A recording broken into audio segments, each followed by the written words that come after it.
क्या बोले? चलो, डीएलएम्बर्ट फार्मूला में कौन सा फार्मूला? हाँ, एक मेथड है ना, उसमें क्या करना था बताइए? पहले un निकालना था, un+1 निकालना था, un+1 को किससे डिवाइड करना था? un से। उसमें लिमिट लेना था n टेंड्स टू इनफाइनाइट। अगर एक से छोटा तो बड़ा तो इक्वल में टेस्ट। ठीक है, क्वेश्चन क्या था हमारा? 2x plus 3x² plus 4x की पावर 3/27 प्लस ऐसा था, है ना? यही था क्वेश्चन। सबसे पहला काम हम क्या करेंगे? इसको हाँ क्या निकालेंगे? un कितना? पहले इसको समेशन के फॉर्म में लिख दो। समेशन n इज ना 1 को कितना आया था? n+1 x की power n divided by n का क्यूब, यही आया था। तो हम मानेंगे यहाँ पर, सपोज करेंगे n equal to n+1 x की पावर n। ठीक है ना? है इसको लॉक कर देते हैं।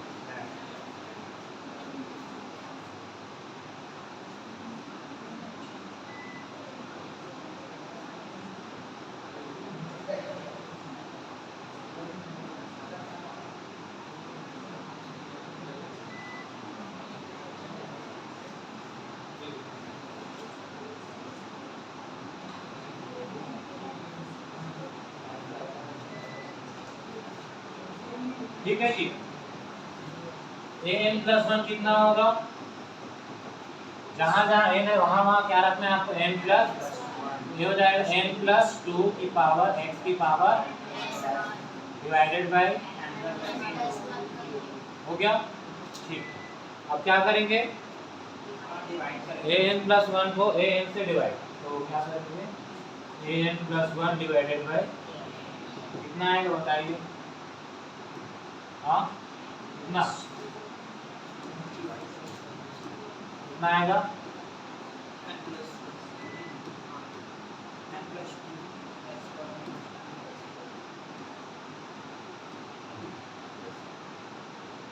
n+2 आएगा ऊपर, x की power n+1 divided by n+1 का क्यूब मल्टीप्लाई, ये डिवाइड में आएगा तो डायरेक्ट में क्या मिलेगा?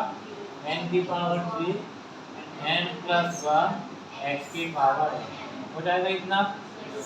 जो कट रहा है कैंसिल कर देते हैं, क्या कटेगा बताओ?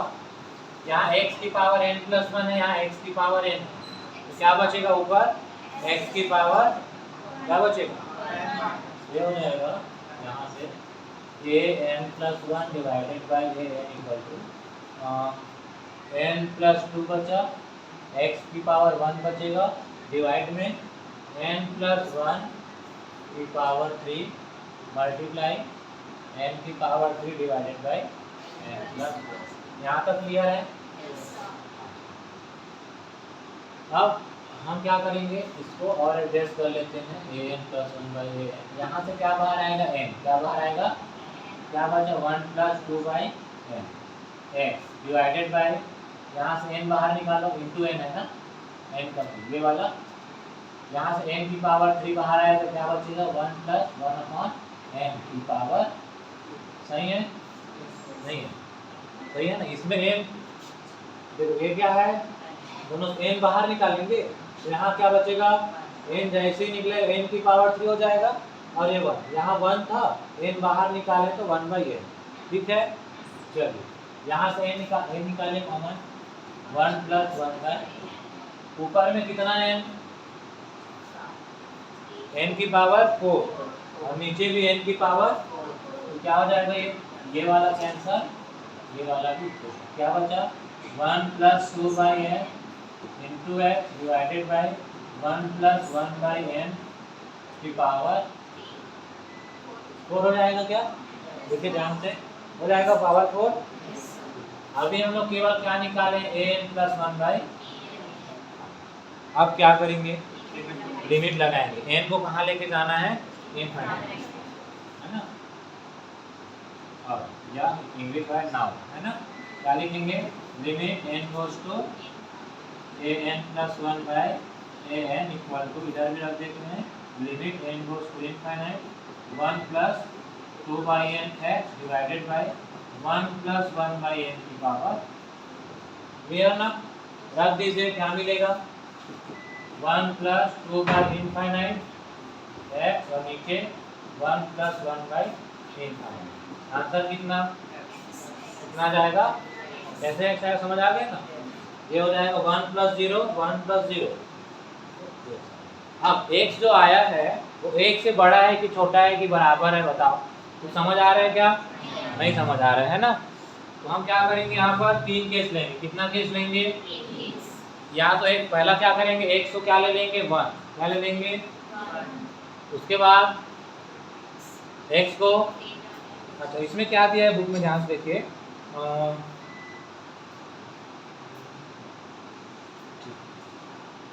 x इक्वल टू 1 लेंगे तो क्या हम डीएलएम्बर्ट लगा सकते हैं क्या, बताइए। 3 केस बनेगा, मैं केस 3 केस लिख रहा हूँ। केस नंबर फर्स्ट में क्या आएगा, x equal to 1। Case number 2 में क्या आएगा, x इज लेस देन 1। और केस नंबर 3 क्या आएगा, x से बड़ा। यही होगा ना, नहीं होगा। तो x का मान अगर 1 से छोटा है तो क्या होगा, हाँ क्या होगा, दो, हमारे पास x आया है, क्या आया है, x। अगर 1 से छोटा है क्या है, तो कन्वर्जेंट बोल देंगे। 1 से बड़ा है तो, लेकिन हमको कहाँ पता नहीं चल रहा है, x इक्वल टू 1 में पता नहीं चल रहा है ना। मैं क्या बोल रहा हूँ, ये जो आंसर आया x, उसके लिए हमारे पास 3 चॉइस है। कितने चॉइस है, अगर x की वैल्यू 1 से कम हुआ, किससे कम हुआ, तो हम डायरेक्टली क्या बोल देंगे, इस केस में क्या मिलेगा, मतलब अगर ऐसा है तो क्या हो जाएगा, तो सीरीज है वो क्या हो जाएगा, सीरीज जो है वो क्या हो जाएगा, कन्वर्जेंट। अगर ऐसा हुआ तो सीरीज क्या हो जाएगा, डाइवर्जेंट। क्योंकि भाई हमको तो पता नहीं है ना कि x क्या है। x का मान अगर 1 से छोटा लेंगे, 1 से क्या लेंगे, छोटा, तो और चेक करने की जरूरत नहीं है, क्या होगा, कन्वर्जेंट। अगर x की वैल्यू 1 से बड़ा लेते हैं तो कन्फर्मेटली क्या हो जाएगा, डाइवर्जेंट। लेकिन एक में टेस्ट फेल हो रहा है, तो x इक्वल टू 1 रख के हम अलग से चेक करें। तो x इक्वल टू 1 में हम कौन सा टेस्ट नहीं लगा पा रहे हैं, डीएलएम्बर्ट नहीं लगा पा रहे हैं। इन दोनों केस में डीएलएम्बर्ट से हम बोल पा रहे हैं 1 से बड़ा हुआ तो डाइवर्जेंट, और x का जो आंसर x जो आया है 1 से छोटा हुआ तो कन्वर्जेंट। तो हमको x इक्वल टू 1 पर भी तो पता करना पड़ेगा ना, कैसे जी। तो x इक्वल टू 1 पर अलग से बनाते हैं। समझ आ रहा है क्या बोल रहा हूँ, x छोटा है तो कन्वर्जेंट, बड़ा है तो डाइवर्जेंट। तो ये डीएलएम्बर्ट से पता चल गया, लेकिन डीएलएम्बर्ट से हमको इस केस के बारे में कोई जानकारी नहीं है। तो हम क्या करेंगे, x को 1 रख देते हैं और चेक करते हैं। ठीक है, कहाँ पर क्वेश्चन, कहाँ पर करते हैं, क्या करेंगे, put x equal to 1 in series. हमारे पास सीरीज क्या था, समेशन n प्लस 1 x की पावर कितना था, n divided by n plus n cube था क्या, हाँ। तो x equal to 1, then put करिए, क्या मिलेगा, x के प्लेस में 1 रखना है ना, तो क्या मिल जाएगा, summation n is from 1 to infinite n plus 1 into 1 की power n divided by n की पावर 3। मतलब क्या बन गया, n is from 1 to infinite n plus 1 divide में n का 1 की पावर n, मतलब 1 की पावर n, मतलब उसको लिखने की जरूरत नहीं। अच्छा, अब इसको कौन से टेस्ट से बना सकते हैं, देखो p टेस्ट। कौन से टेस्ट से, क्यों, p टेस्ट में हम क्या निकाल सकते हैं, चलो p टेस्ट, p टेस्ट से डायरेक्टली बना सकते हैं, क्या बना सकते हैं, क्या कैसे, ऊपर में तो 1 नहीं दिख रहा है।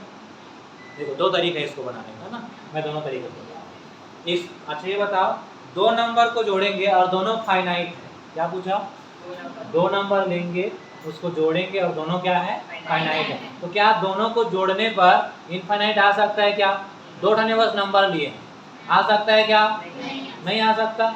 कोई एक इनफाइनाइट है और दूसरा नहीं है तो आ जाएगा, आ जाएगा ना, दोनों इनफाइनाइट है तब भी आएगा। आ रहा समझ में?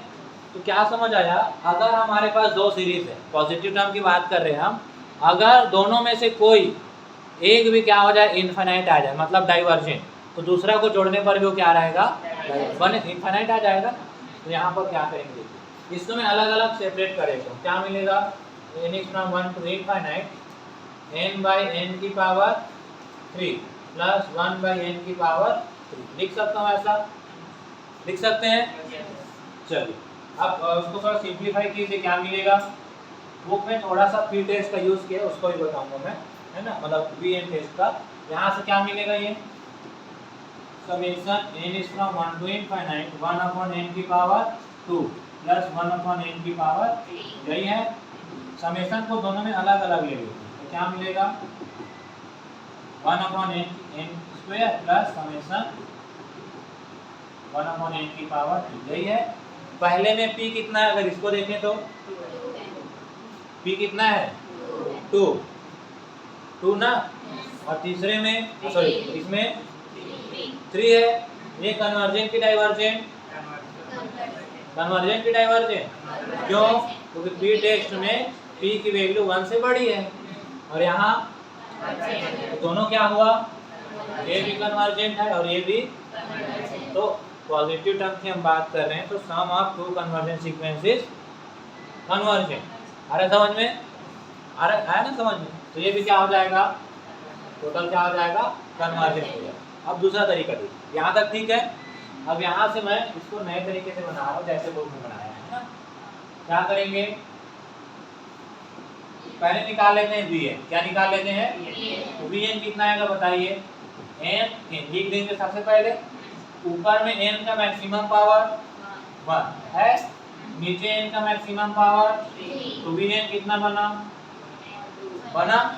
अब क्या निकालेंगे, U N by V N, तो कितना आएगा, n plus 1 upon n cube divided by 1 upon n, कितना हो जाएगा, n प्लस 1 बाई n का cube multiply by n square plus 1। Solve करो इसको, क्या मिलेगा, n तो ऐसे ही रखे तो कहीं बार है ना, n का क्यूब, ऊपर यहाँ से n बाहर निकाल लिया, क्या बचेगा, n का क्यूब हो जाएगा, ये 1 प्लस 1 बाई n, और ये वाला n का ये और ये क्या है, 1 प्लस 1 बाई n, ये किसका वैल्यू आया है, an प्लस 1 बाई an का वैल्यू आया है, ठीक है ना। सॉरी इसका क्या है हमारे पास, U N upon V N, कितना आ गया, 1 प्लस 1 बाई, इसमें लिमिट लगा लीजिए, U N by V N equal to limit n goes to infinite 1 plus 1 by n, कितना आ गया आपके पास, 1 प्लस 1 अपॉन इनफाइनाइट मतलब 1 प्लस 0 मतलब, ठीक है यहाँ तक। तो ये 1 आया, तो वी एन यू एन में क्या होता है, जो आंसर आता है वो क्या आना चाहिए, फाइनाइट और नॉन जीरो, यही आना चाहिए। 1 फाइनाइट है, नॉन जीरो भी है, तो जैसा वी एन का नेचर है, जैसा समेशन वी एन का नेचर है, वैसा ही किसका रहेगा, यू एन का।